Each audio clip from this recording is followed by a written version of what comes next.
getting the Mac plan with the clock code is pretty pricey. And that's why in this video, I'm going to show you how you can use Ollama with Claude Code to run local models on your local machine. We're going to look at all the recommended models and figure out which one works best for your computer specs when building applications, using Claude Code with a local coding large language model. And furthermore, we're going to walk through step by step on how to get this running on your local machine so you can configure it and switch between different models and figure out which model works best for you. So that said, if you're interested, let's dive in. All right, so to kick things off, the very first step is we're going to head over to Ollama. This is a spot where we can grab and run any large language model or open source AI right here on our Bactis, your computer. So here's what we can do. We're going to click download. And based on your operating system here, I'm just going to choose Mac because I'm using Mac. But feel free to pick whichever operating system you're running on your local machine. But I'll just grab this command right here, paste it into my terminal, and install it on my local machine. Also, so once Ollama is installed on our local machine, the next step we'll take is to try running it and check if it actually got installed. So if I run the Ollama- version, I can see the current version I'm using. So what else I can do here is run Ollama list to get a view of everything on the list of the models I currently have on my local machine. So if I were to run this, you can see right now I don't have any models. So in our case, let's check out how to install one for our Claude Code. So what we can do here is we're going to go to models right here instead of Ollama. And right here, you can see the list of models we can install. But specifically, we're going to install one for Claude Code. So all I had to do here was just click the landing page. So if we scroll down to this landing page, you'll notice there's a coding section. And for that, you get a Claude Code.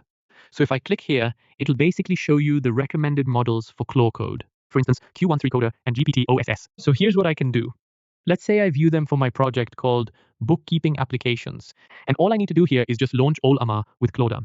And simply you can see that it provides recommended models for you to pick from. For instance, GOM 4.7 Flash runs on 25 GB of VRAM, yet my setup is currently a MacBook Pro. So mine only has 16 GB RAM for the VRAM. So what I'll go with is probably just the Q138 billion parameters.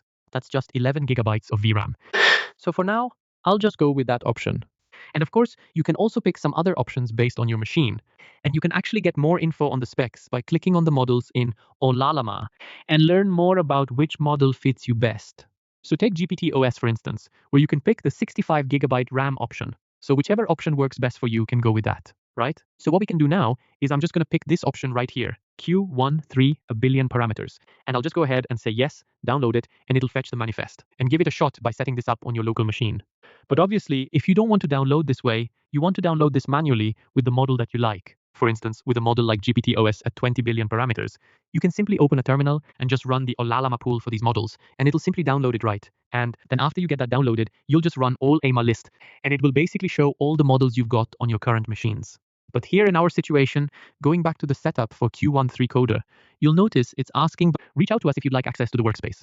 So just a quick safety check. Is the project current, or is it one you trust, like something you own the code for? Well within the open source project. So I'll say yes, I trust this project.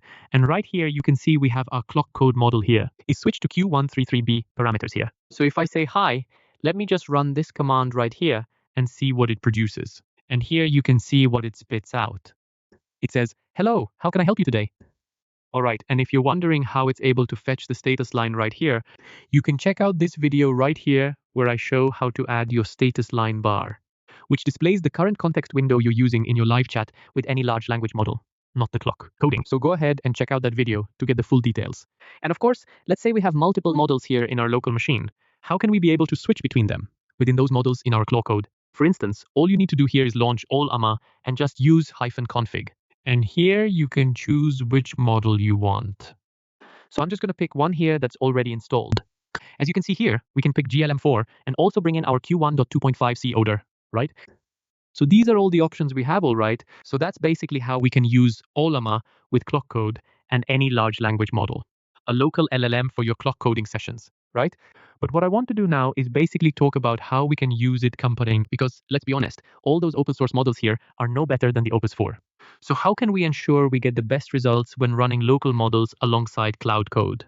Efficiency is tied to our best performance, and it depends on how we're going to build our application. For example, if you plan to build the whole front end by just saying, oh, hey, build this front end applications, well, that's going to be a lot of components. That's going to be a lot of pages to throw into the context.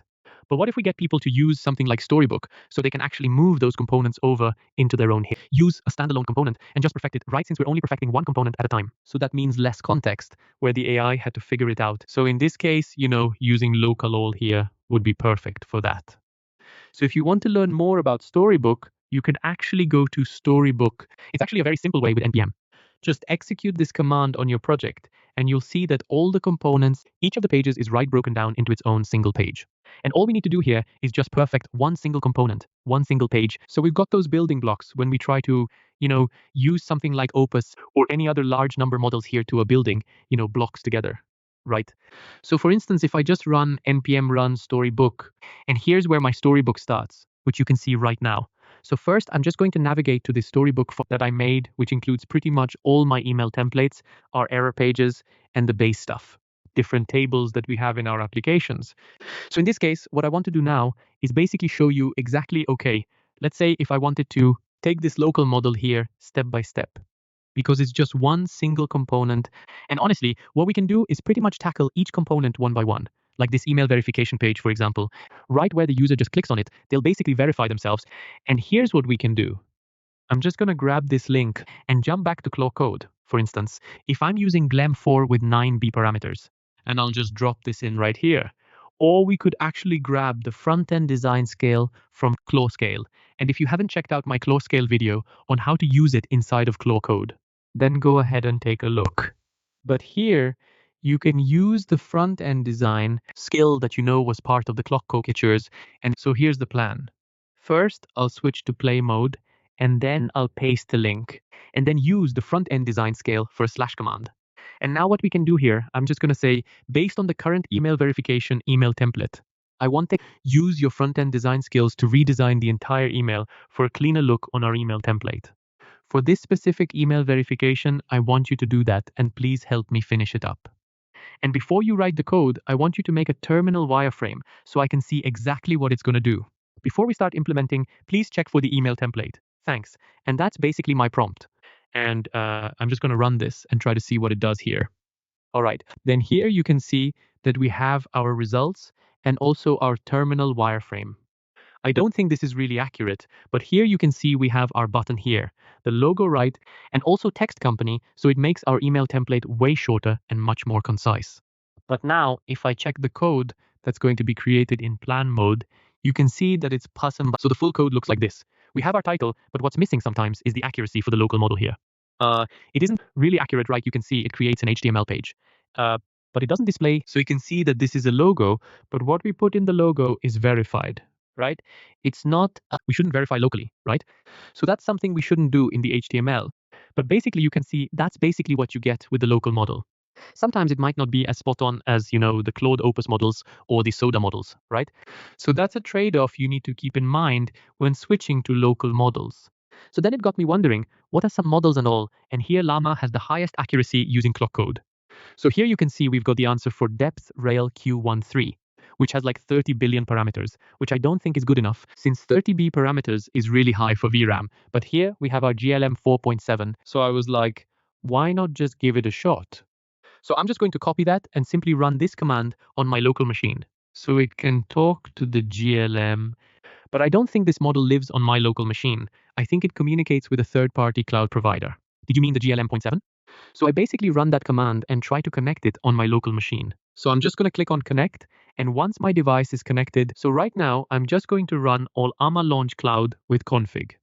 And I'm just going to choose the 4.7 cloud right here, and I'm going to say yes launch with cloud code. And here you can see our GLM 4.7 up in the cloud, right? So I'll just say hi, and you can see the GLM 4 point gives us a much faster response. Here with the 7 cloud, I'm just going to kick off the front-end design scale and basically do the same thing for email verification by making the terminal wireframe before it's going to renovate the email. So I'm just going to run this, and let's take a look at what it does here. And just to make sure, yes, based on your Ollama's docs, the GLM 4.7 cloud does run in the cloud, not on your local machine, so it doesn't really take up a lot of VRAM power. It kind of ruins the point of Zaya. Similar to running it on your local machine, but if you want better results, you basically need to do it this way. So then eventually you can see that it gives you the answer. So now that it has the full picture of the brand, and the current email templates here is what they generate for the minimalistic premium design. And here you can see, I'm not sure what this is, maybe a logo or something, but after that, there's our verification email where you get one tap to activate your account, which expires in 24 hours. So it's prompting us if we want to implement it. So I'll just tap this, say yes, and let's get started. And I'm really excited to see how GLM 4.7 handles this one. So I'd highly recommend it if you can't find the right local models here to generate the answer you want. Maybe give the GLM Cloud a shot here so we can see that it's asking us for permissions right now if we need to create this. So I'll just say yes, allow all edits during the sessions. So it'll make those changes for me. So in this case, let's check out what happens after it's successfully generated. This all right, so now you can see this is what it looks like once everything has successfully generated. Now, obviously, the first attempt isn't perfect, but you can at least see the style and structure here. If you check the password resets, the welcome page is actually using the same structure aside from the background. It's changed, but you can see that yes, we still have the logo in the middle, right at the top. Plus, we've got the email footers, which are still the same, and it does analyze the current stuff. Set it up and simply place it on top of the existing structure. That's all right. So right here, you can see, aside from the emoji on the right, we have our email emoji here, or the email icon moved to the left, that you can literally use to basically ask it to modify it. But overall, you can see it's a much cleaner design compared to what we had in the last one, right? So I can literally just snap a pic of this right there, grab a screenshot, and say things like, based on the current design. And I want you to know that the background needs to stay consistent across all the templates, right?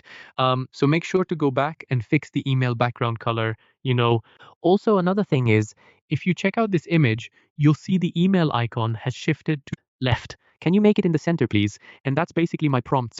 So for this one, I'll just submit it and basically let GLM 4.7 Cloud here handle the fix. This. But then you might be wondering, is GLM 4.7 free?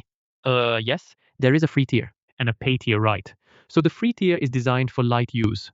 And you basically get about 250,000 input tokens an hour before the usage hits the limit. So typically getting 250,000 input tokens per hour probably equals one convert station context. Right, if you check out the context window here. Typically a context session within Clock Code is usually set to 200,000 for the context window, so it should be enough.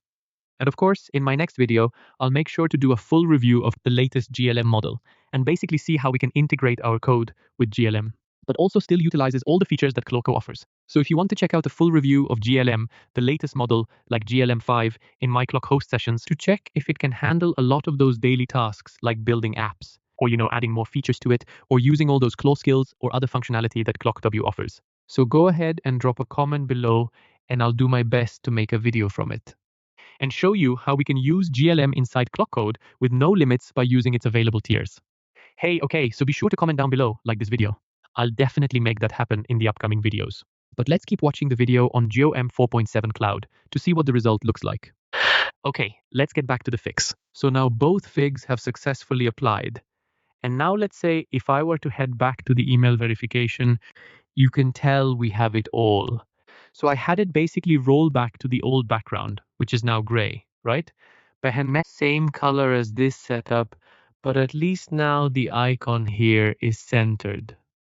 Overall, the verification email here is much simpler about what the user actually had to do.